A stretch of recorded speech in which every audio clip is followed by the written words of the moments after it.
everybody has something that they depend on or lean on as a means of distraction. It gives a sense of control over what might be under the surface that we don't want to look at.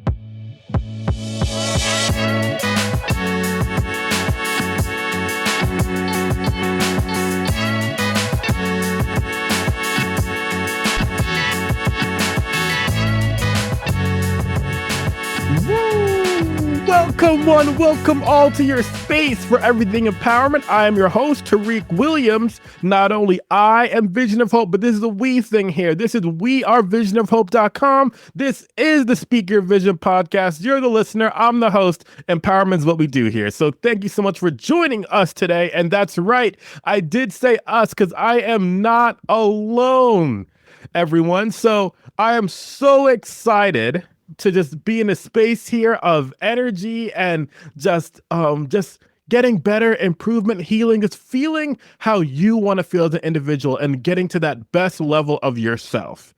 And so without further ado, I'm going to introduce our special guest today, Dani Weitman, Somatic Revitalization Practitioner. Dani, thank you so much for being here today. Thank you for having me. I'm so excited. It's going to be fun. Oh, so excited. So excited. And so a lot of people talk about what it means to be their best self and that energy or what have you. And we're going to take some steps back. But I like how, with what you do when your work and your just how you show up on social media and everything like that, your message, your work speaks a lot to connecting the mind and body. And I wanted to start off there. Language is very important to the podcast. And so I want to ask you, if you had one word that could describe the connection between mind and body, what would it be? It's funny because I originally had interconnectedness, which is something you just tapped on, but I actually think the word to describe the mind and the body, I look at it as infinite. Because if you think of even the infinity symbol, it's this effortless back and flow that just keeps going and keeps going and keeps going, right? So I feel that in order to really describe this sense of interconnectedness between the mind and the body, it's infinite because you can't have one without the other. And there is this effortless flow that just keeps moving back and forth between mind and body and body and mind. They influence one another. So I would say infinite is the word to describe. I like that. I like to think about or guess the words that people might say when I ask them this question. Infinite was not on my bingo sheet. but I like the idea of flow because I think about when I'm in that flow state, when I'm putting work in, it's like a mental piece, but then my mind is, we're all connected, we're making it happen. And I like how you kind of brought that together in terms of infinite, because the possibilities of what you can do as an individual are infinite. Exactly. Yeah. It's never ending. And it's just when we expand how we're seeing things, when we open up that lens of perspective, it's really infinite. There's so many possibilities. So yeah. Mm-hmm. So Dani, here's the thing, okay? I can probably tell you that I could I could count up to one. Okay, hold on. Of course I can count up to one, but come on, listeners, follow me for a second. I can count up to one the amount of people who I know that are somatic revitalization practitioners, okay? I don't know anybody else in this space other than you. So tell us about your work and the importance of it. Absolutely. So the word somatic it's really the inner perspective of the body. Soma is a Greek word that is the cell of the body. So it's understanding what's going on from within the body. And there are so many facets of somatic work. You have somatic therapy. If you think of yoga, there's somatic yoga, there's somatic dance, and somatic breath work. There's so many varieties of somatic modalities. And, I come from a dance background. I'm a dancer first and foremost. And my evolution throughout my life has been body-based, energy-based, emotional-based, and then how it all comes together. So it's been this integration over the years of understanding this overlap of mind, body, and soul. And somatic revitalization became kind of my own definition or my own word to describe what it is that I do, which again is this holistic integration. So when you think about revitalization, it's kind of this like reawakening. It's bringing life and energy back into something, revitalizing it. And so when we think about somatic, the internal perspective of the body, and then revitalization, it's that connection back to inner self. It's that connection back to your authenticity, the connection back into who we are meant to be and who we are innately brought into this world to be, that sometimes we lose sight of along the way. And so my journey has been from dance to bodybuilding to Reiki energy healing to coaching, and full circle coming back into somatic work, which has been it's been infused into my dance practices throughout the years, and just it came back full circle again. So I there's a lot there, right? So tell me who is, and I don't typically do this until the end of an episode, but I just really want to paint the picture for our listeners. So can you draw up or illustrate your ideal client? Like, who is the person that needs that work?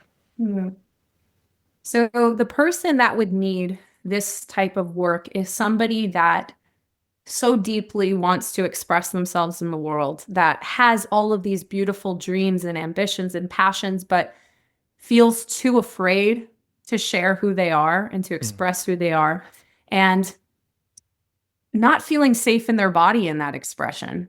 Right? So if we think about having anxiety, having depression, having so much fear, chronic illness, even all of these symptoms that can manifest in our body because our nervous system is dysregulated or because we're afraid to be ourselves, once we can start to feel that sense of interconnectedness into our body again, we can show up fully.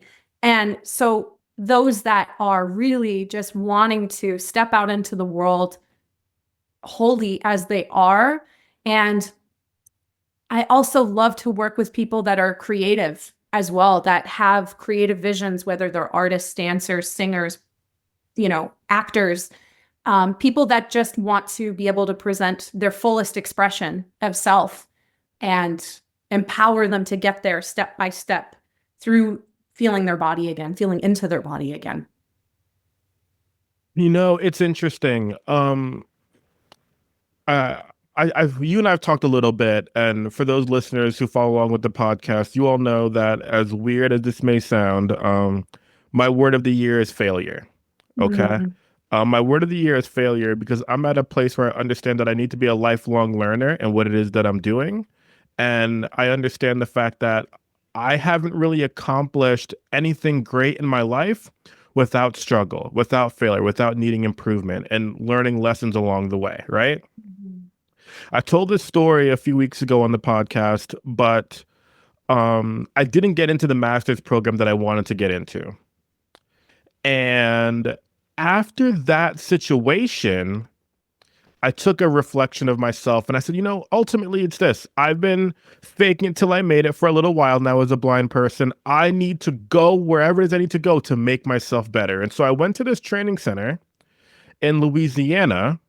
And before I got there, my mental, like what I told myself was this. I'm not leaving my home, like Philadelphia area, Pennsylvania. I'm not leaving this area just to hang out and have a good time. Which, hold on, before I go, hang out, have a good time. I want you to have fun with your life, listeners. Or everybody, like, having fun is important. But I told myself I'm gonna go, basically across the country, whatever. And when I do this, I'm gonna work on make myself better mentally, physically, and spiritually. Yes.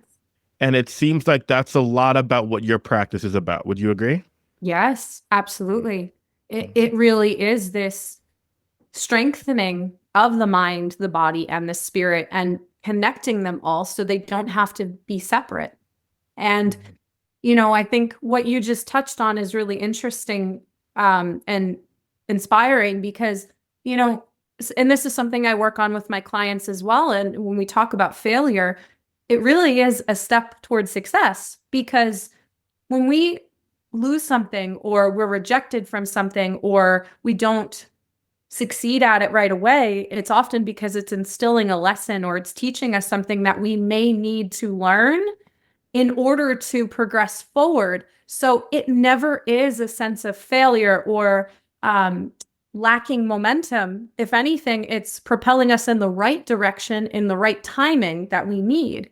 And, that's something I work with my clients on too, is that sometimes we want to get from A to Z so quickly and we lose sight of the journey, right? We lose sight of that interconnectedness between, does this feel good for my soul? Is my body ready for this? Is my emotional state prepared for what it is that I want to do? And if not, then let's take the steps to get there to align with it so that when it finally comes, we can receive it fully and we're not rejecting it or resisting it because now we've done the work to get there to fully receive and integrate it. So, yeah.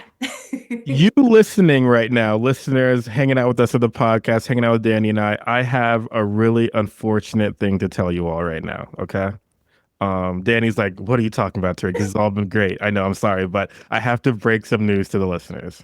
It's something that I've talked about before. But I think we always need this reminder. Okay. So you may have been on the computer recently, one of somebody listening, or on the phone recently, and I have to break it to you that your life, the goal, the dream that you want, unfortunately, does not work like the order you just made on Amazon Prime. Our goals and dreams are not Amazon Prime. They will not show up in 2 days, one day, because one day shipping is now a thing, which is wild, but it will not show up like that, right? And so the importance of you talking about the lessons that we need to learn along the way. I think that's important. I think it speaks to the importance of having an accountability partner, a coach, someone there to mentor you in whatever it is you have going on, because you don't have to do it alone, but ultimately understanding that it's okay to go through your journey. You're not going to get it right the first time. And if you do, that's great. But maybe there's more out there for you. Mm-hmm. And so speaking about journey, I could tell when I listen to you speak, Dani, that you have a true passion for this. Like, this isn't just something that you just do in terms of connecting the mind and body and the soul and helping people, really meeting people where they're at to figure out what it is they need to be able to fully express themselves in their lives. Right. So tell me a bit, like, was there, what got us here? Like, was there a traumatic experience that made you realize, like, I have to change something in my life? Was there like a difficulty, an obstacle? How did you get here? Yeah. It's definitely been an interesting journey, that's for sure. Um, I feel that there's been like a culmination of different events that took place that just were like a domino effect, where one thing led into the next, to this discovery of where I've gotten to now. But I think that I always struggled from the time I was little, like the time I was a kid. I remember just always I used to judge my body all the time as a child. Like I remember I would stand and cover my stomach. I was always not connected to my body. I was always judging my body. And, growing up as a dancer, dance was my outlet. It was my passion. It was my way to express myself and to be an artist and to be free. And as I got older, I started to kind of dim that a little bit more. And my artistry started to become a little bit more compressed because I was always judging myself and never feeling good enough. I started to really judge my body tremendously. And fast forward, things really heightened probably when I was in my junior year in high school. And I had gotten really sick at the time. And I was going through a lot in my home life at that point, and it kind of catapulted me into like a full-blown eating disorder. And so that kind of was my sense of control. It was my means of feeling like I could control everything that was going on in my life when things just felt like they were completely falling apart. And it took a really long time to come out of that, and I'll get into that a little bit later, but there was a sense of that was kind of just a culmination of not feeling worthy enough and all of the belief systems that had been ingrained in me, traumatic events I had experienced, you know, in different situations in life and relationships, dynamics and, you know, different things.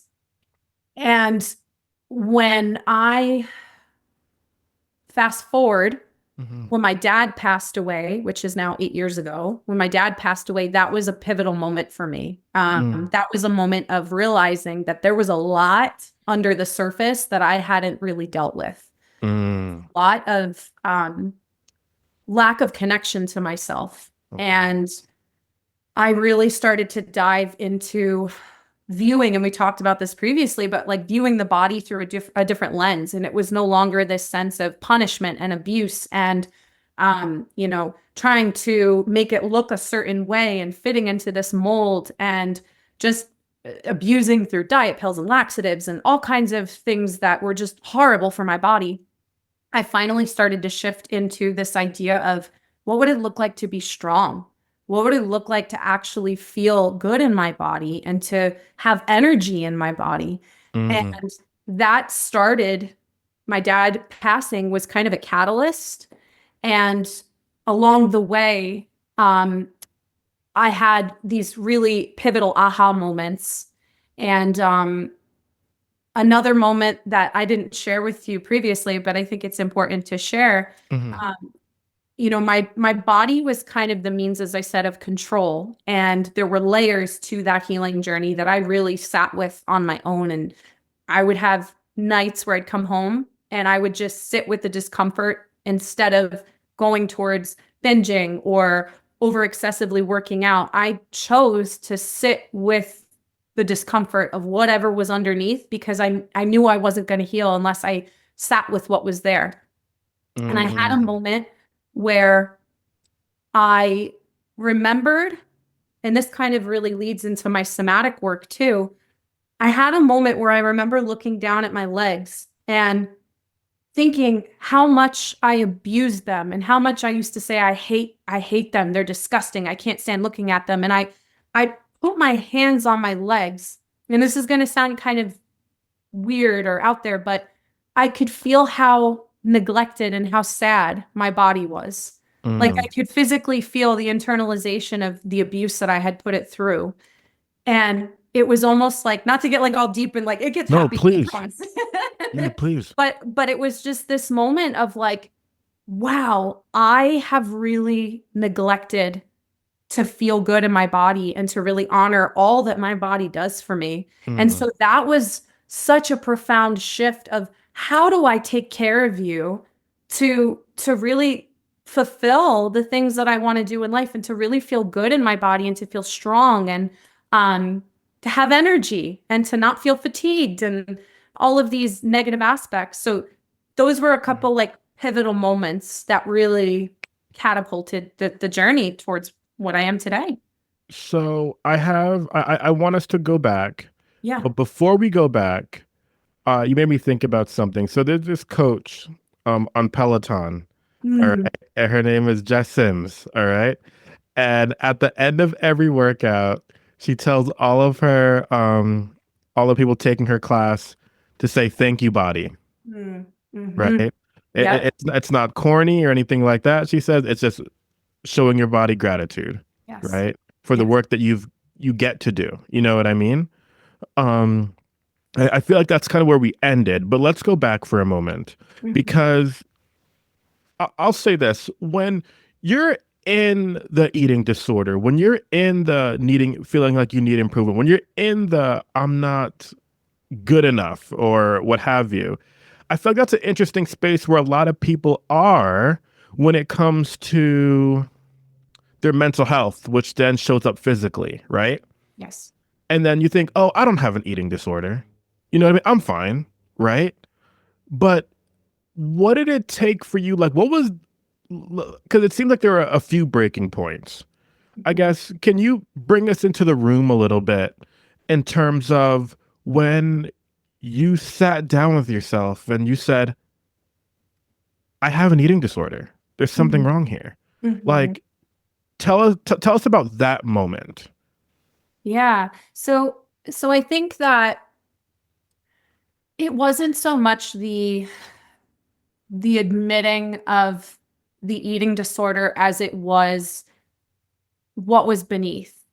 And Mm. and I think that's something too, and this just is my personal belief, my personal experience, is that, we're seeking vices, or everybody has something that they kind of go towards or depend on or lean on as a means of distraction. It gives a sense of control over what might be under the surface that we don't want to look at, that we're shameful of, or don't feel good, like a part of ourselves that we just don't like. And it's a sense of, I'm going to distract myself with this thing because it feels like it's fulfilling a part of me that I don't want to look at. And so when I had these moments of really reflecting and saying, you know what, there's something going on here, I need to really sit with this, it was recognizing how exhausted I was. It was recognizing that I was so tired of wanting to show up in the world and be who I am, but never feeling safe to do that. And so I think, again, there was a culmination of moments, but to really hone in on it, it was Yeah. sitting with myself. And as much as I wanted to go towards the comfort of food, or Yeah. almost running away from it through exercise, or pounding down diet pills, or whatever it was, I chose to say to myself, you know what? I can't do this anymore because Mm. it doesn't feel good. And so I would sit. And when I tell you it was uncomfortable, it was uncomfortable. I sat with trauma. I sat with all of these belief systems that I was able to start to recognize were not my own. They were things that had been told to me over the years. Mm. And just to feel the resonance of all of the beliefs, all of the abuse I put myself through, all of my experiences in my body surfacing, right? It just wasn't, it didn't feel good, but I knew that there was going to be a turning point. I knew that I would come out on the other side of it. And once I was able to shed that, I could become the person that I really wanted to be, but I wasn't going to get there through distracting myself anymore. So you mentioned about getting to, so we're starting to get to I would say where we ended in terms of being kind to yourself again, right? Yes. But before we do, you mentioned something about not feeling safe to Mhm. be yourself. Mhm. What was it or is it that society was doing or in your environment? What was happening that, because a lot of people feel this way, right?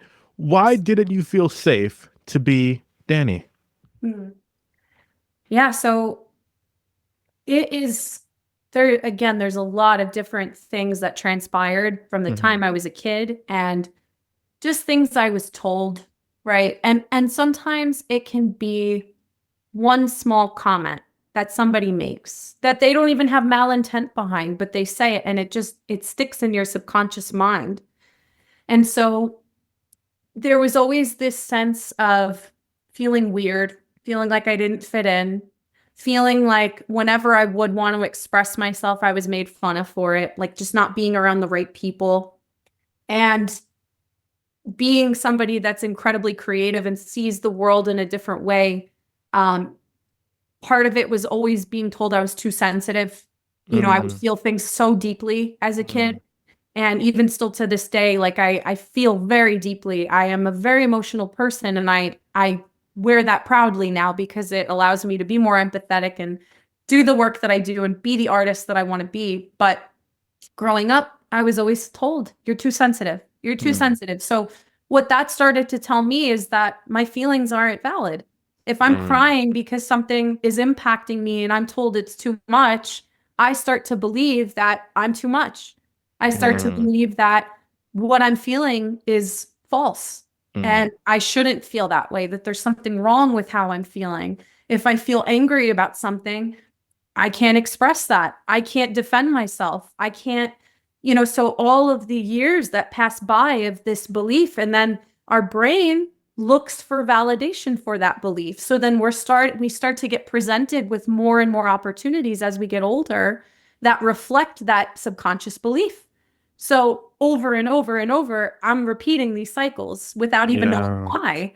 And yeah, so it's just I kind of went on a whole tangent there, No, this was but great. it Yeah. was just it was just a culmination of these beliefs manifesting into telling myself that that was my truth, and it wasn't. Yeah. I brought up earlier a bit about me going to Louisiana and making myself better mentally, physically, and spiritually, right? Um, we had this class, which is something that I actually end up getting a degree in, called Orientation Mobility, Cane Travel. And it's basically about teaching blind people to go where they want, whenever they want, and understanding how to do this as a blind person, right? And I was on a bus assignment with another student, and it was just him and I, and we had to find this address, find this coffee shop. And as we're walking to the coffee shop, we just wanted to ask a gentleman for some directions. Like, we had a pretty good idea where we were going, but we heard a gentleman, so we are gonna ask him, "Hey, this is this way, correct?" And just wanted to confirm, right? This older gentleman, he just started freaking out. "Are you guys blind?" And you were like, "Yeah, no big deal." I was like, "No, no, you're blind. I can't. I'll take you there. I'm gonna walk you guys over there right now. I'm gonna take you." And then he just kind of was like, almost angry, like, come on, let's go, let's go." I had a friend that was blind, and his entire life was just the worst after that. And with your blindness, I just couldn't imagine being blind. And then he said something that just blew my mind. And then he goes to me, "Blindness is the worst thing that could ever happen to you. You might as well be dead." Wow. And I'm sitting there, and like, I was in a space of getting the assignment done, right? When a task is in front of me, I do my best to make sure I get the task done, right? After that situation was over and it ended, and I'm sitting in the coffee shop and all that, and I'm sitting there, I'm just like, wow, like, it's just so unfortunate that that gentleman felt that way. I had already done some personal work on myself, and so I was able to not associate with what he was telling me, but I almost felt bad for him and his friend that he knew because they associated that with blindness, right? And it's like to say, whatever traumatic experience you may have gone through, oh, that's just the worst that could ever happen to you. You might as well no longer be here. What are we talking about, right? Like, and so it seems like with your journey and connecting your mind and body and everything like that, like, you've truly been able to, one, help so many people, but ultimately you've learned along your journey that you don't have to believe what society is telling you. You can accept your truth. Yes, absolutely. And Mhm. and I think a big part of that also is the recognition that Mhm. everybody is going to have their own perception, and it is based on their experiences. And all that we can do is show up as we are. And we can't force somebody to see things the way that we see them. But by us being ourselves, can hopefully plant a seed for them to change their perception or awareness if they're willing to see it. And if not, then that's okay too. But I just think it's important to recognize that everybody is going to see things based on their experiences and their conditioning and what they've been exposed to. So, And so, as a practitioner like yourself, as a coach like myself, and when I speak to people, I think we can agree that when we're working with our clients, it's ultimately about meeting people where they're at. And yes, Mhm. absolutely. And you know, acknowledging they're going to take the steps and the time that they need to in order to receive information or integrate that information. mm, yeah, yeah, absolutely. And so, since you were a kid, growing older, and then stating that the catalyst of really needing to kind of make some full change, but not only full change, being able to impact others was, I would say, and correct me if I'm wrong here, but the end of this was basically when your dad passed. My dad passing was a big catalyst because Hmm. that was one of the greatest losses I had ever experienced. And Hmm. so it was eye-opening for me to see how it was really impacting me internally and realizing that I couldn't use the vices that I once used, with the eating disorders and hiding behind that to fix this, what was underneath the surface. I couldn't use that anymore. So my dad passing really, grief really changed me in many ways. Yeah. And then that was a domino effect towards diving deeper and deeper and deeper into what's underneath this? What's underneath this? Why is this here? How did this get here? How do I improve this? Why am I responding in the ways that I am? It kind of just created this whole um, mountain of questions that I wanted to explore and was willing to be uncomfortable as I discovered it. Mhm. Yeah. And so, um, correct me if I'm wrong, so, but 8 years ago, Mhm. you were a personal trainer. Is that correct? Correct. I still am, but that's when I started. Yes. That's when you started. Okay. Mhm. And then before that, what were you doing? Before that, I was teaching dance. I Teaching was teaching dance. Okay. dance, and I went to college for dance prior to that Excellent. as well. So teaching dance to, I started teaching. I was working with 4-year-olds at one point, but the meat of the teaching was really working with teenagers. So I was primarily working with 12 to 18-year-olds. So So going from working with teenagers, studying dance, then becoming the dance instructor, to then working more on you and being able to educate others, become a personal trainer, what it's like to treat your body in a way that you can be stronger mentally and Mhm. physically, right? Like I think a lot of times when people think about lifting weights and the gym and personal training, I think it's only about lifting weights and everything, but there's a mental connection attached to that, right? Absolutely. um, to now this somatic revitalization and helping people express themselves, if it's through dance, if it's through strength, if it's through yoga, and just really meeting them where they're at and Right. creating your own practice. Mhm. Let me ask you, Yes. and if this is too much, let me know. But the person you are now and all the greatness you've achieved in the past 8 years and your growth you've made in the past 8 years and the impact you've been making in the past 8 years and beyond, what do you think your dad would say to you now? I I think he would be very proud of me. And I have felt him with me in many ways. Especially since I moved to Vegas and I he would tell me he's very proud of me. And he called me Peanut all the time. So he would always say, I'm so proud of you, Peanut. So I know that he would be very proud. And yeah, it's in many ways, regardless of what people believe, I have felt him with me throughout this journey. And he has shown me he's with me throughout this journey, even in some of the toughest moments. And um, I've randomly stumbled upon cards that he's written to me that I kept that at pivotal moments in my life. It would say, I'm so proud of you and the woman you're becoming. And it's just kind of like, yeah.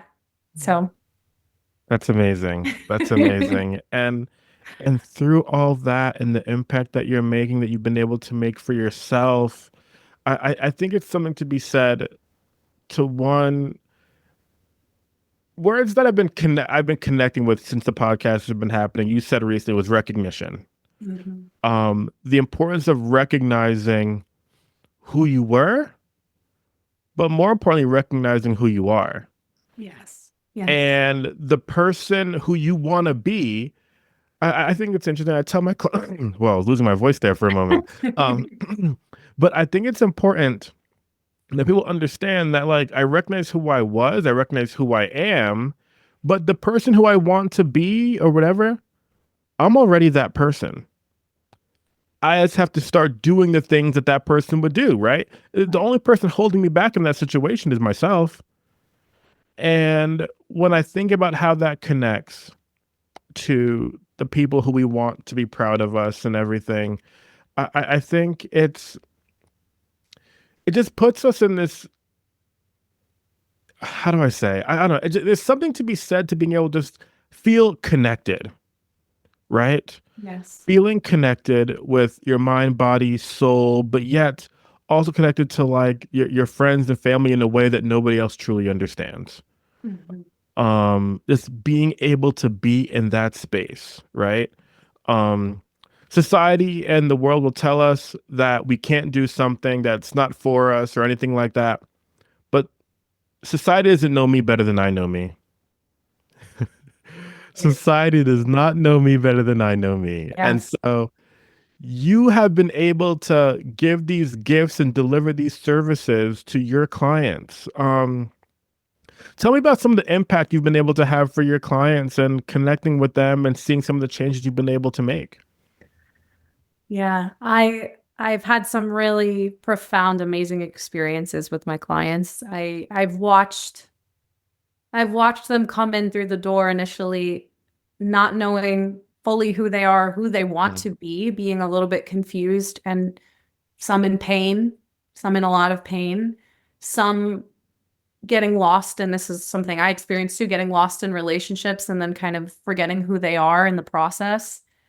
Um, I've seen some that came in just feeling so suppressed in their emotional expression because they were told they're too much, or you can't feel this way, suck it up. You're not allowed to express yourself like this. mhm, Um, and to see them go from these spaces to, some of them have left their jobs and moved on to jobs that actually paid them what they deserve and also showcase their talents and showcase their worthiness where they feel appreciated and respected. I've had some clients come back into artistic fields that they stepped away from because they didn't feel good enough, and they are thoroughly authentic now in their artistic expression. So they're enjoying it versus before it was this sense of punishment or competitiveness. I've seen clients that have endured so much trauma to where they couldn't even connect to their body and what they were feeling, to now moving their body and stepping out into the world and developing relationships with people where they used to hide. So it's everybody's journey is so unique and different. And that's what makes it beautiful, is to see that with what I do in this somatic work, nobody's response is the same. Nobody's experiences are mm, the same. And so to treat each person as an individual, to empower them to discover, who am I? Taking away all of the negative experiences and the conditioning. Who am I? And what do I want to experience? What kind of life do I want to, what do I want to create? What do I want to invite in? And without the fear, without the like stripping away the nervous system dysregulation to feel safe in all of it. And it's so beautiful. And I am so grateful to witness my clients walking their beautiful journeys. Like mm. it just makes me so happy. I love it. You know, it's interesting. I feel so in alignment with you, Danny. I like how our missions are so similar, and they're the same. And I think we really believe in a lot of the same things. It's interesting. I had a client tell me the other day. She's going through my online course right now, and with my online course, I also have one-on-one coaching attached to it. Okay. And on my side, I can see like what her percentage is at and how far she's going through it. And I saw that she wasn't as far as I would have thought.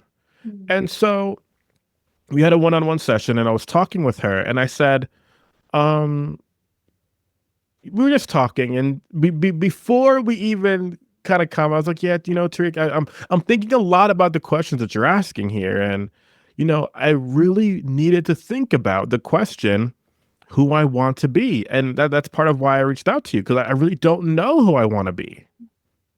So then I said to her, I said, okay, let's take a step back.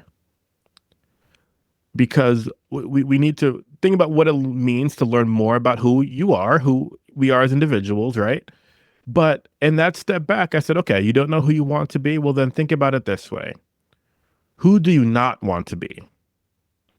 And it's like we had a breakthrough in that moment.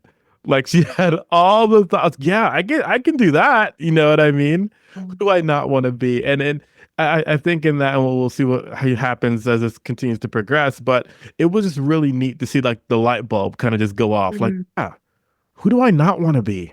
Right. Yeah, I don't want to be that. I don't want to be that. You know what I mean? And in turn, you really figure out what you deserve, and you recognize your worth. Yes, absolutely. And I think also piggybacking off of that, there is such a sense of, and this ties into the regulation and working with the body even more so, is because sometimes we don't even pause and reflect on how we feel internally.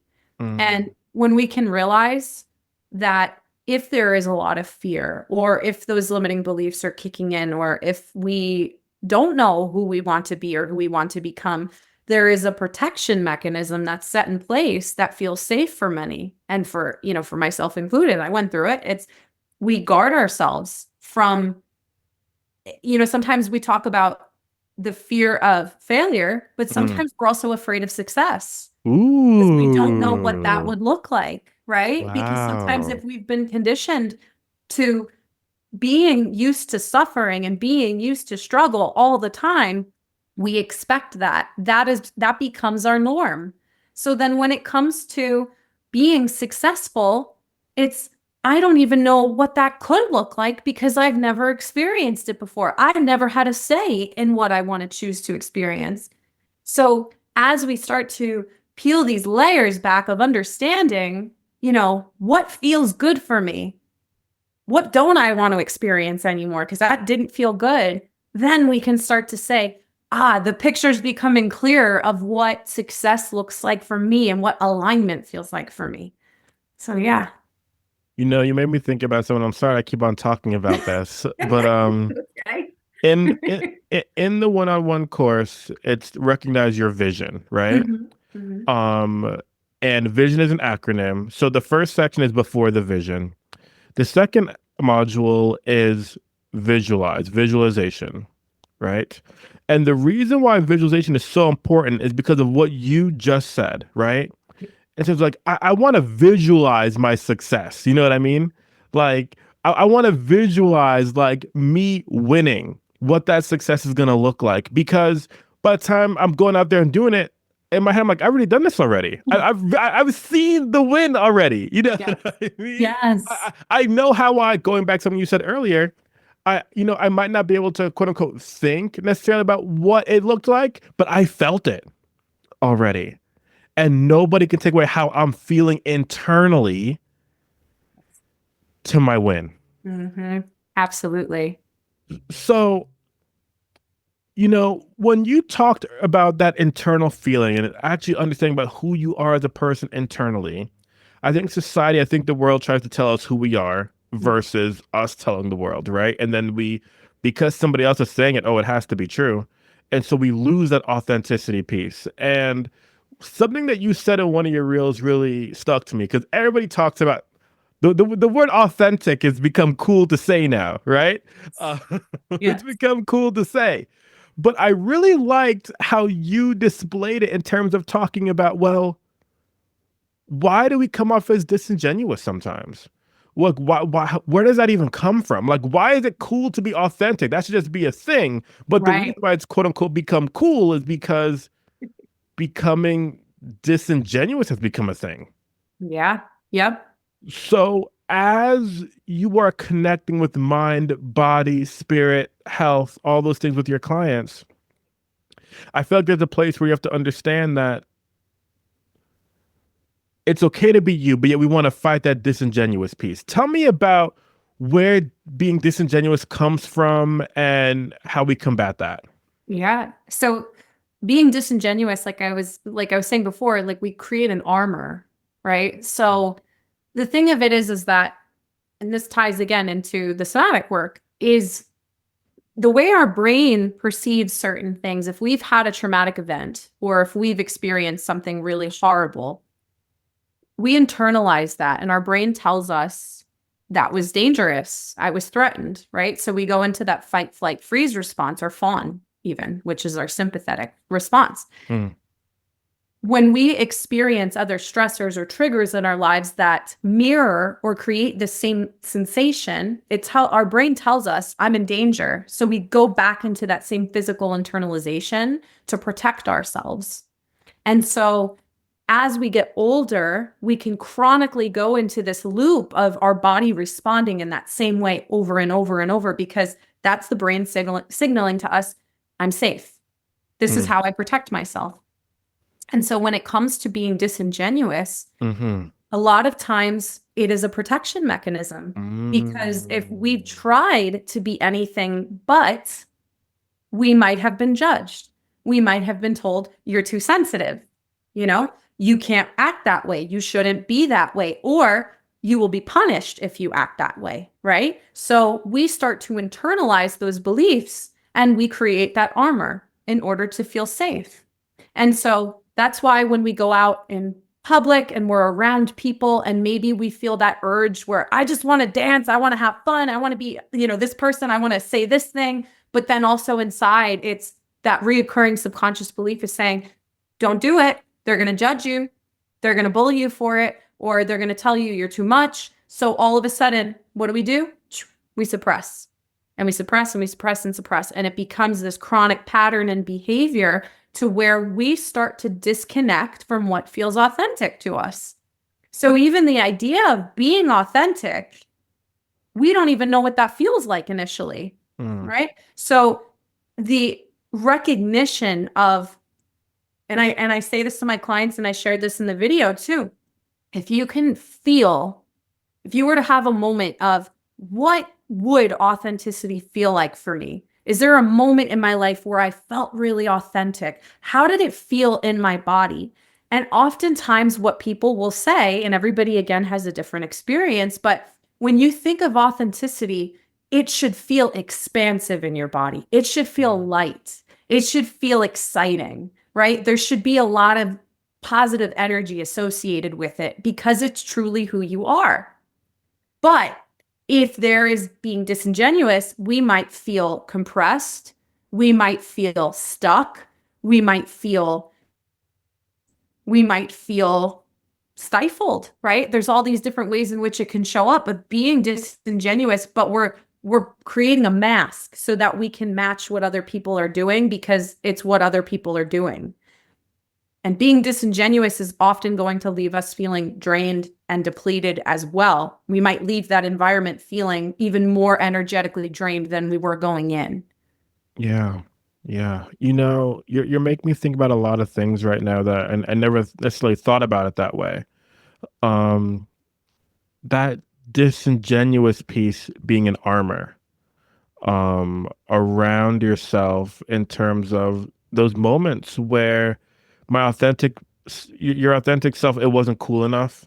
It wasn't skinny enough. It didn't eat well enough. It didn't whatever enough. Right. And so then you put up this quote unquote disingenuous armor to protect yourself. I think I think there's a lot there. But what I will add to this Yes.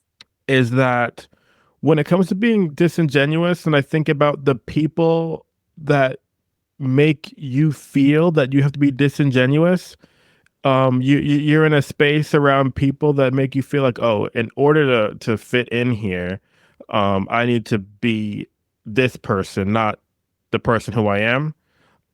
This is your public service announcement to remove that person from your life. Um, or just this, if you can't be you in a space and can't feel safe to be you in a space, there's some work that has to be done on both ends there. On the people that you're spending time with, but also internally, because you deserve to be around people who's okay with authentic you, that you don't have to put on this mask for. Yes. Yeah. And it is so true that the fact that, the more you really gain that clarity in your body and you understand and feel what the authentic version of you feels like. It becomes very clear when you are in environments, in behaviors, people, whatever it may be, you start to feel that dissonance because now you really know what it feels like to be authentic. And so once you familiarize yourself and you learn to trust what feels authentic for you, that's where you have choice. That's where you reclaim choice in your decisions, because before you might not have known. And then ultimately, once you're able to live in that space consistently, you're in a consistent flow state. You're always like on, like you're there. I can be me. I'm here. Let's go. You have Exactly. energy. All the shimmies. That's incredible. That's amazing. Dani, you are a symbol of strength, of expression, of peace, of what it of it being okay to be you. And I just so appreciate your time today. Can you, if people want to reach out with you, want to work with you, so someone listening is saying, I can't express myself in this way, and or I don't know who I am, or it's not safe for me to be the person who I am. I have to put on this mask because this is what the world expects of me, so that's who I have to be. How do people connect with you, Dani? So they can find information about my business and my services at somalight.org, SOMALIGHT.org. They can also find me on Instagram at Somalight Las Vegas. Or they can find me at Dani Lights, Dani_Lights on Instagram as well. That's more of my performance dance page, but you can kind of see business, and then you can see my authentic expression as well through dance on that page. But yeah, that's where they can find all my information. Amazing. And before we go, I want to, once again, language is really important to the Speak Your Vision podcast. And I just want you to leave us with one word and we'll define it before we head out here. What's one word that describes the impact that you have after working with a client? Like, if you could describe what your clients feel afterwards, even though I understand that it's different for everyone, right? Because everybody has their own unique experience. But if there's one word that's the goal or the space that you want people to be in, what would that be? Love. Mm. No longer living in fear and living heart-centered and unapologetically and unconditionally fully Love. embodying yourself. Love that. That's incredible. I'm with it. I'm with it. Whatever. So someone asked me once, like, what's the one word for you that explains, what you do and your journey and what's been the thing that's gotten you through? And I tell them, simply put, it's love. Um, Loving the people I have in my life, loving myself, loving the things that I do, just overall love. Like, if you've gotten nothing from this episode today, please, I mean, well, impossible. But if anything, live in a space of love. Have people around that you love the work that you do, love yourself. Mm-hmm. You live in that space, I think you're on your way. Absolutely. Well said. Dani, this has been an incredible experience. I'm so happy for how much you poured in us today through your journey, through your traumas that you've been through the catalyst to get you to where you are now. And for the person listening that's going through their own trauma, understand it's possible. Absolutely. It's possible. Dani, anything else you'd like to add?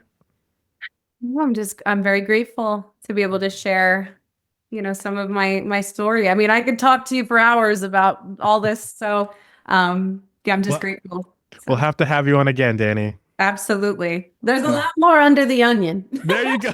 We're under the onion. Absolutely. Well, hopefully I'm not crying while I'm cutting this onion. No, That's besides the point. No, but hey, we all have our things, and that life comes with a lot of different layers. So Absolutely. But listeners, everybody listening here came along for the journey with us.